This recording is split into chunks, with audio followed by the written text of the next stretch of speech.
Welcome to the Denton Vibe with Diva Girl Ellie, powered in part by Classic of Denton. The views and opinions expressed by the show hosts and their guests are those of the show host and guests, and not necessarily those of the sponsors, DentonRadio.com, or the Denton Convention and Visitors Bureau. For more information, visit the Policies and Procedures page at DentonRadio.com.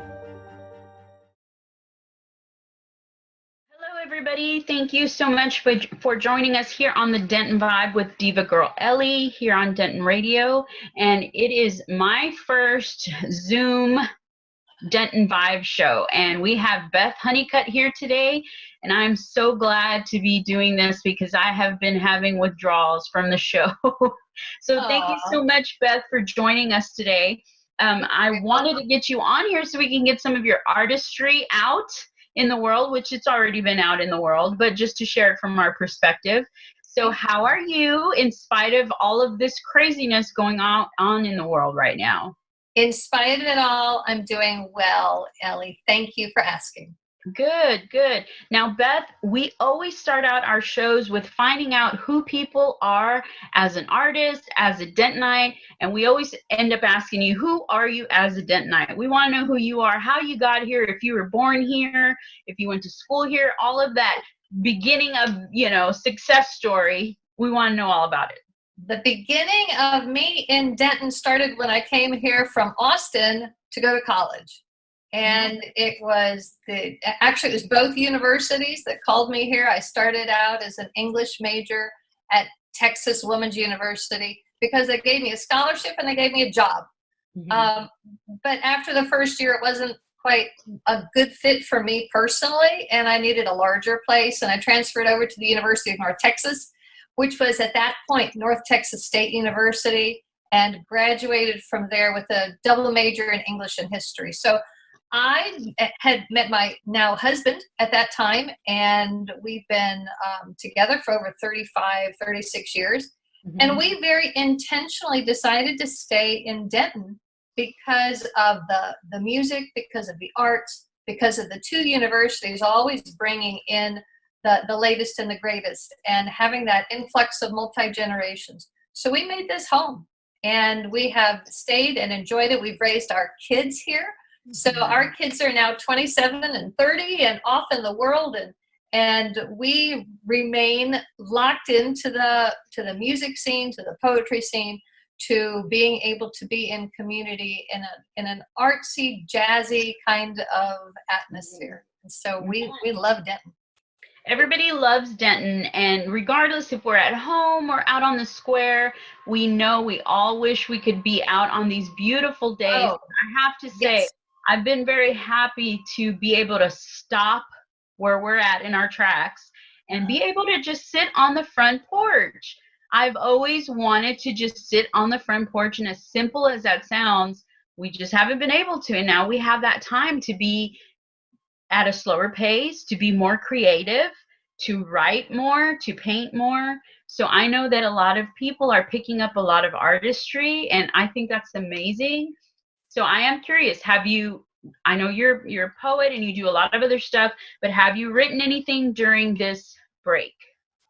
I have, yes. But a lot of that for me is because I'm a regular attender at the Denton Poets Assembly. So we have also started meeting by Zoom on the second Saturday of every month. So we, I kind of feel like I have that accountability, so I need to write for the group. But I also have a small group that meets every Tuesday at lunch at either Jupiter House or West Oak Coffee Bar, so that we actually generate at least one pretty polished poem every week.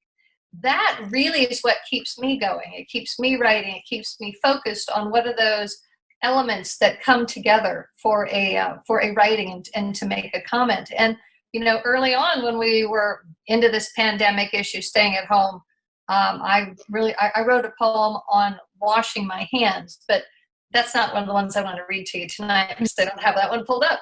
But it's been fun to have that time to slow down a little bit, although I still work remotely at this point. Mm-hmm. I do too, and it's definitely a challenge in itself as well. Being at home in an office by yourself when you're so used to having all your coworkers, you start to. I drive my 2 dogs and my husband crazy, but it all works out. So I am curious, how did you start your passion for poetry? How did it spark in you? Well, when I was in elementary school, I remember writing a rhyming poem. And Wow. I ran it by my brother and my mother, and my brother didn't like it very much. So I thought, okay, that's it. But when I was in high school, I got a little bit more interested in writing. And when I was in college at the University of North Texas, as well as at TWU, I was a contributor to the TW Dedalian, which was their quarterly magazine, and then also to the UNT Green Fuse, I think it was called back then. So I actually had some poetry that was accepted, and as soon as I started getting poems that were acknowledged as being something that said something to people, then it was something that just kind of took off on its own, and I fed that really just a little bit during my lifetime growing my kids, because my attention went to the family. But by the time they got to be in middle school age, I was going, okay, what else am I doing with my life? And turning back to poetry seemed kind of natural, because then the city of Denton had a poetry contest. I think it was for one of our centennials or something, and I wrote a poem and it won. So I thought, okay, this is kind of fun. And then I was one of the founding members for the Denton Poets Assembly, and that's been around now for 11 or 12 years. No, probably 15 years. And then that just really kind of opened up this whole community of writers and people interested in using poems as a way of communicating what's going on with our lives today.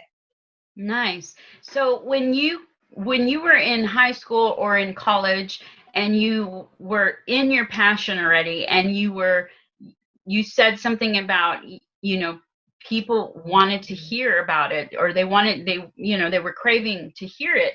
So did you ever perform in front of people, or was it just always written and submitted? So was there a difference in the poetic culture back then than there is now, or was it the same? It was just, different time. What were the people craving to hear from you at that time?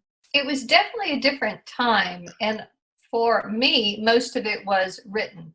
I have since then become a lot more comfortable speaking and reading my poetry. But, I graduated in 81. And at that time, slam poetry was still out there. And it was very much with a political slant, very much. It's always been fast delivery. It's always been punchy. And yet I didn't get into that side of poetry. So there's always been a large contingency in the DFW area with Joaquin Zihuatanejo, who is a great slam poet.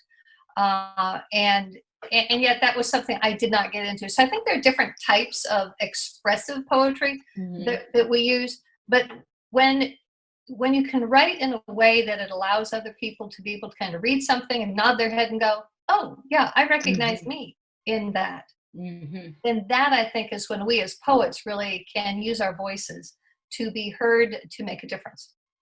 I definitely think that you're right about that. The slam culture in poetry is completely different. It is I've actually hosted a slam poetry event for Artist Enclave, and it is one of the most amazing arenas of poetry, because you're right, it is very fast-paced.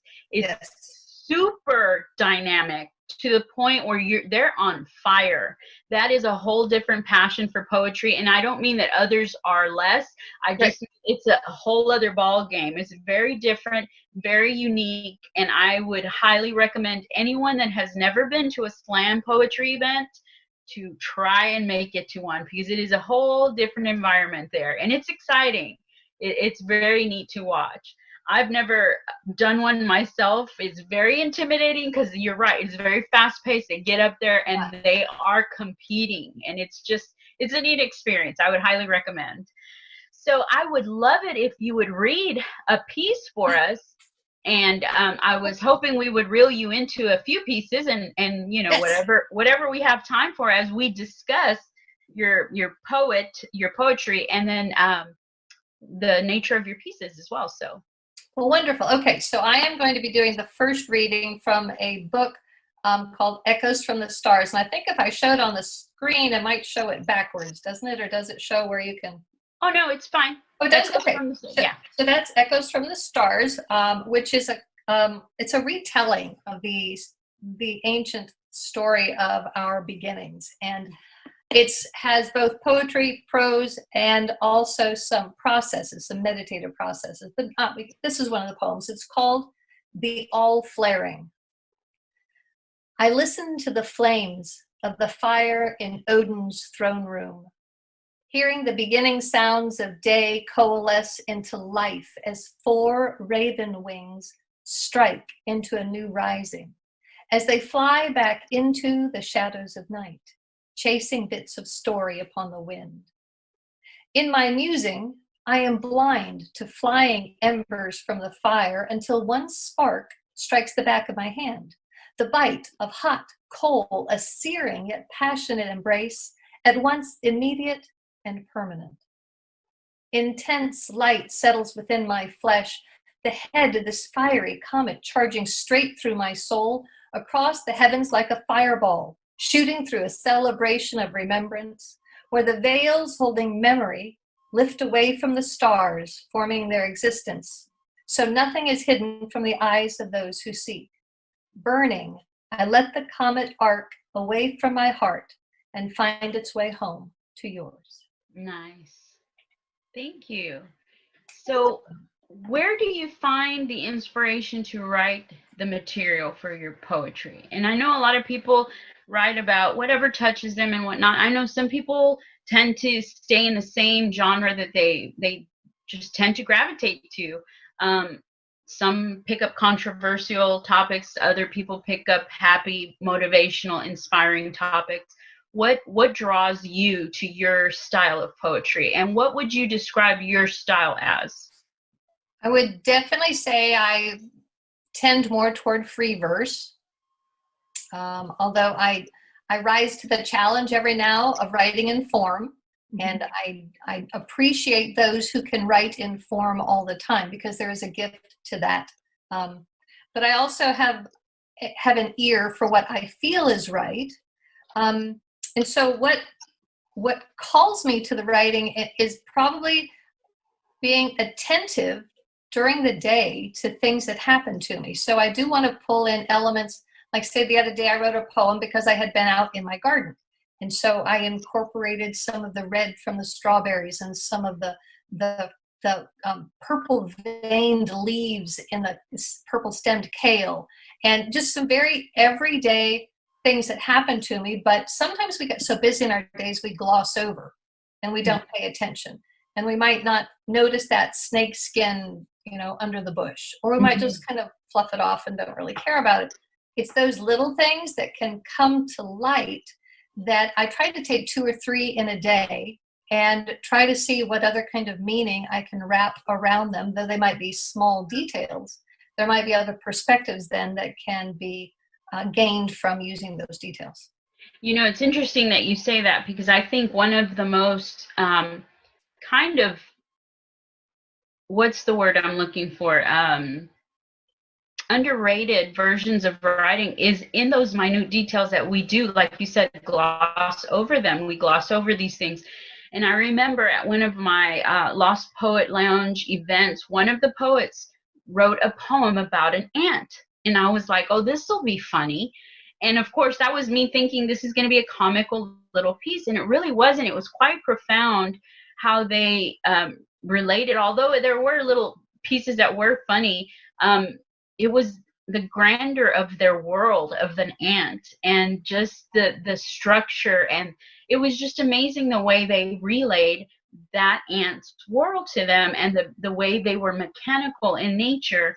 And I was like, you know what, that is one type of writing that I have not tried, and I would love to be able to bring life to an inanimate object, or something as simple as, like you said, a snake skin. There's so much to be said about a shed skin that you can write about, but we just never think about it that way. So it's quite interesting to hear you say that, because, you know, it's something that we don't quite look at as much, I think.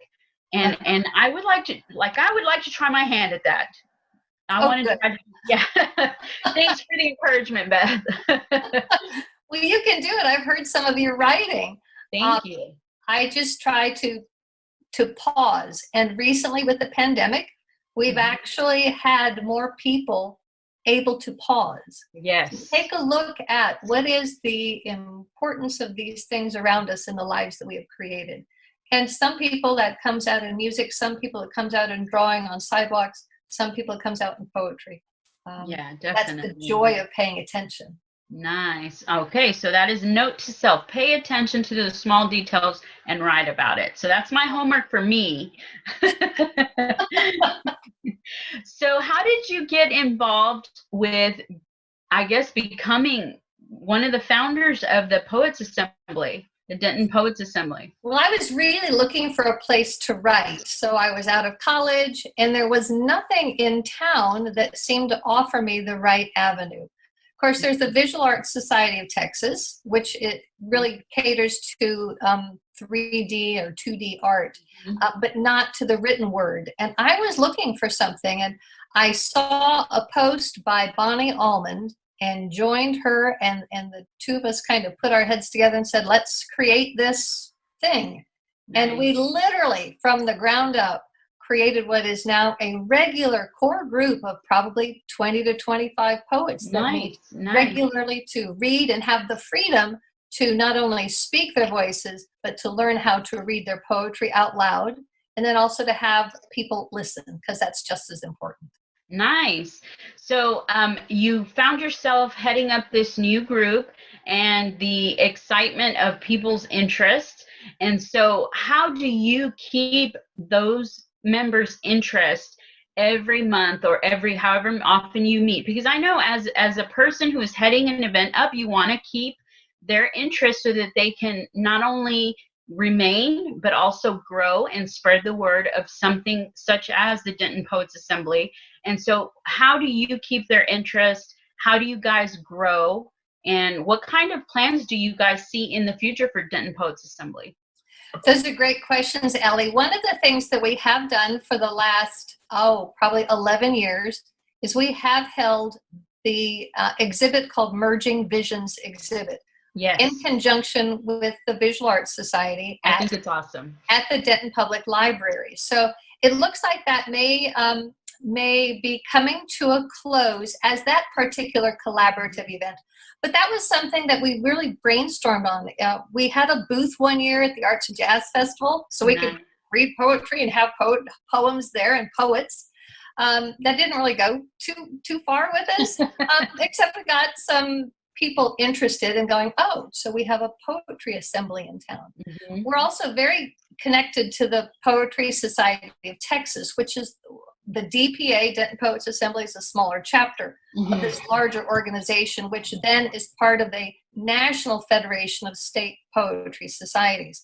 So it's good to be connected, not just with the community, but then you can be connected through the state and then to the national level. And because of that, I think we continue to draw new members on a pretty regular basis. Word is mostly by word of mouth, although there is a website for the Denton Poets Assembly. And we do have announcements that go out to the different papers and the different news reporting agencies. So you hear about us at least. Mm-hmm. And I think that's been what's made a big difference for us. We've been pretty intentional to grow the group and not let it remain stagnant, because there's always a voice that needs to be heard. Definitely. It is definitely. Poetry is another form of, a bridge. It could be a bridge in many different avenues of life. I feel very strongly, obviously, about art and music and poetry and writing. It's the way to connect people. You obviously are telling a story, however way you slice that. And so we need to tell our stories. We need to be the voices. And some people do not have a voice yet. And when they see us, they get that itch to do the same thing, and they just don't know how. And so you kind of give them a motivational push by being an example. I feel very strongly about people who are interested in poetry and writing all kinds of stuff, but they just keep it to themselves. And I'm like, come out to a show. Come out to a show and watch the poets. And I promise you, you're going to leave with the regret of not wanting to give it a try. Because I know that was me. I agree. You know, you're like, darn it, I should have went up there when they called for, you know, open mic time.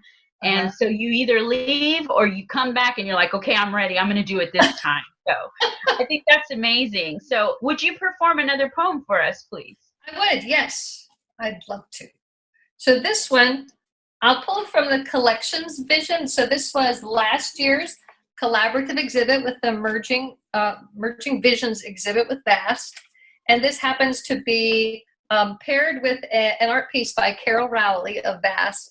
And it was one of the very first ones when you walked into the exhibit, and she had cranes, little paper origami cranes all over the room. So this one is titled Springtime.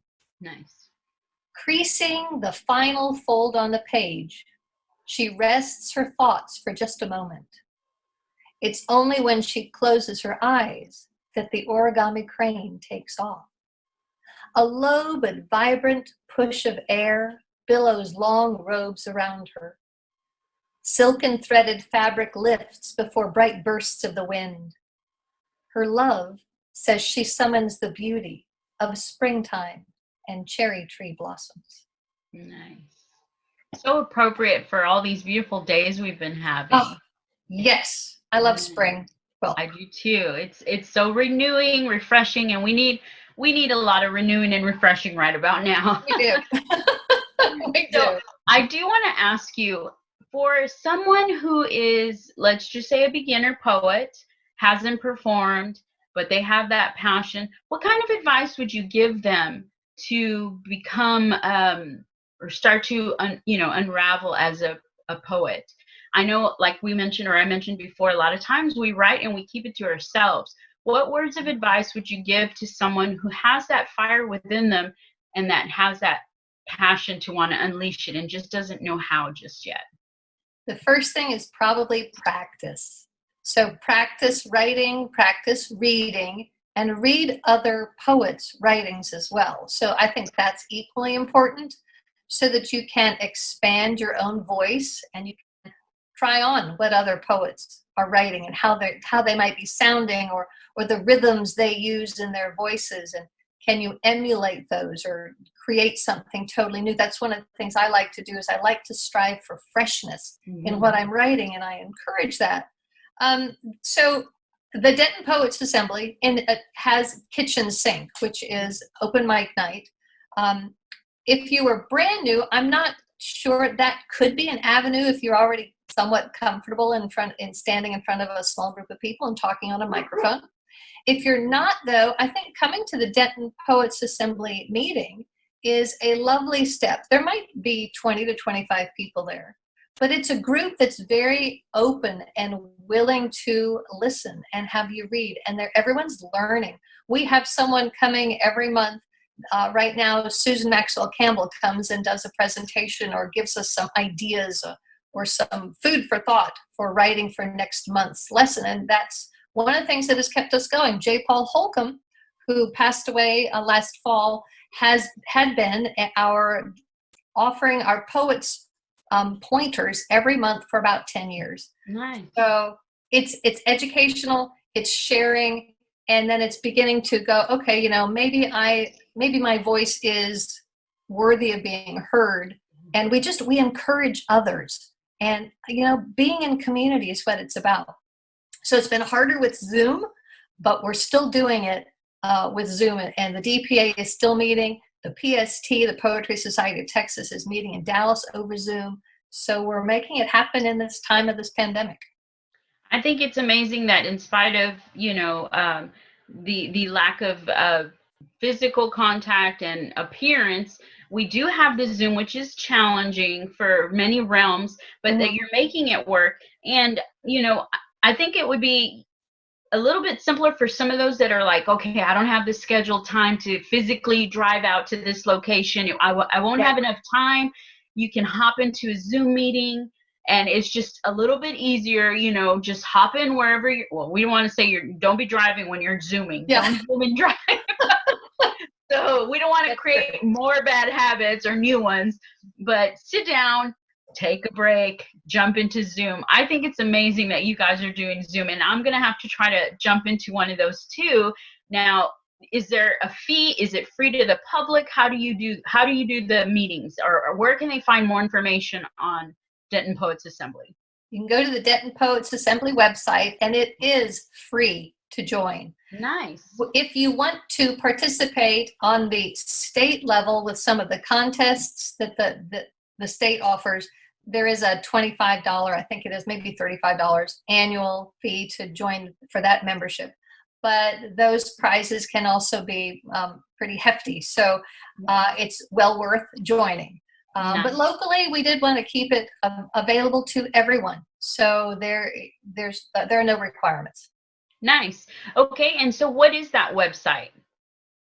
I don't know, Ellie. It's okay. You're like, just Google it, okay? Google Denton, the Denton Poets Assembly. We'll do that. I promise we will Google it ourselves. I loved your answer. Hey, it's pure. I love it. Oh, good. And so we'll definitely look it up. Denton Poets Assembly. I'm sure there's information out there, and all it is a matter of a search. Do you guys happen to have a Facebook page, or is it strictly a website? That's a really good question too. I'm a member. I'm always there. I'm doing it. I don't take time to look it up. I'm not on the Facebook You're page. like, why would I look it up? I'm making it happen. You're good. You're good. You guys, we have homework. We have to go to Denton Poets Assembly, and if they have a website and they have Instagram or anything else, I'm sure it will be on there. If it's not there, then we have our answer. Yeah. So if we wanted to hear more poetry of yours, where would we be able to find that? Well, I don't know that you could hear it, but if you were to go to Amazon, I do have a book called Finding Direction. It's a book of poetry that was printed by Finishing Line Press. Nice. And that's all poetry. But then also on Amazon, you're going to find Echoes from the Stars, which was self-published. Nice. And I've mentioned already. And so I've got those. I'm in the collections catalogs. I'm in the Poetry Society of Texas anthologies. I'm in a couple of other anthologies here and there. And a lot of poets just write, but then also you can get to a level where you want to be competing and you want to perhaps toss your poems into the different contests that they're having. And those are always fun. You can be surprised sometimes, about what wins and what doesn't. Nice. So that's encouraging too. Yeah, definitely. There's a whole other side to that too. Just like there's slam, there's competitive writing as far as just contest, straight submission. And that's a little bit, I would say, a little bit less stress because you're not on the spot visually.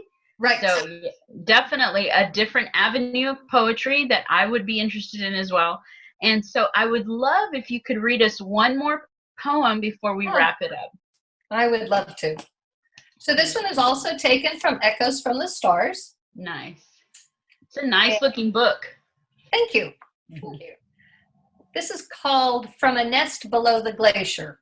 And part of that is I do travel a lot in South America, and so the place for me is important. Nice. White tufted grebes, these are birds, walk the waters of a South American lake until a break allows them to dive, crack into the lake for a simple supper, while yet more twangs ring and air escapes as plates of ice scrape into each other.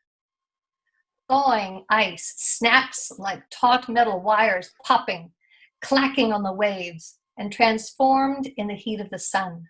Breaking waters fill the blue lagoons where we stood this morning in a landscape laughing with the bursts of wings, feathers flapping on ice. Bubbles leak, and I hear the waters breathe. Morning moves, and the lake creaks open without its hinges oiled. Deep-toned notes from a wooden flute roll down the ridges of the moraine where last night's avalanche fell into stillness. Today, my sun-crisped skin cries for moisture, as do my lungs, yet the hidden stars shooting across the sky still spell my name, and every muscle tells me my lessons are over. Now is the time to fly. Nice. Thank you so much. That was awesome. You, Ellie. I've quite enjoyed having you here on the Denton Vibe. I'm so glad that we were able to do this Zoom show, my first one, and hopefully we'll be moving out to several other Zooms before we're back in studio. That is the goal. I hope you have enjoyed your experience here with the Denton Vibe with Diva Girl Ellie. Thank you so much for being here and sharing your poetry with us. You're very welcome, and thank you for having me too. Yes, definitely. And thank you guys so much for joining us here on the Denton Vibe with Diva Girl Ellie, here on Denton Radio. You guys stay safe, please. Very important to stay safe, and just one love for everybody. Thank you so much. We'll see you next week. Well, thank you for tuning in. We hope you enjoyed the show. We want to thank our partners and sponsors who made this show possible. And now stick around for a word from all of us here at Discover Denton. Denton, Texas, where your next great experience awaits. In these unexpected times, your health and safety is our #1 concern. This will not last forever, but for now, we send you love from afar. It may not be tomorrow, but as soon as you are able, we look forward to having you visit. Denton's music, food, art, and community will be waiting right here, ready to greet you. Stay safe, we wish you the best wherever you are, and we will see you as soon as we can in Denton, Texas.